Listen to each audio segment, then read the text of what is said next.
BPL এর play অফে কে কে কার মুখোমুখি থাকতেছে চলুন দেখে আসা যাক এক নজরে। গ্রুপ পর্বে ম্যাচ শেষে নিশ্চিত হয়েছে চলিত বিপিএল এর সেরা 4 দল, যেখানে ফাইনালে জায়গা করে নিতে জোড়া সুযোগ পাবে টেবিলের শীর্ষে 2 দল।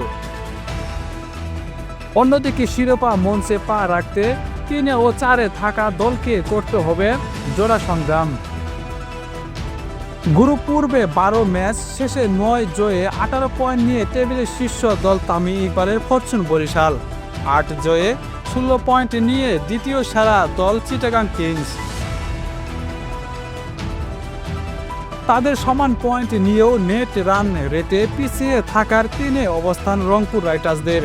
অন্যদিকে দুর্বার রাজশাহীকে নেট রান রেটে পেছনে ফেলে 12 পয়েন্ট নিয়ে চতুর্থ সেরা খুলনা টাইগার্স। শিরোপার দৌড়ে টিকে থাকতে আগামী সোমবার 3 ফেব্রুয়ারি প্লে অফে লড়াইয়ে নামবে 4 দল। টুর্নামেন্টের নিয়ম অনুযায়ী সারা 2 দল প্রথম কোয়ালিফায়ারে একে অপর মুখোমুখি হবে, আর 3 দল ও 4 নম্বরে থাকা দল খেলবে এলিমিনেটরে। প্রথম কোয়ালিফায়ারে জয়ী দল সরাসরি পাবে ফাইনাল টিকিট, আর পরাজিত দল আরেকটি সুযোগ পাবে।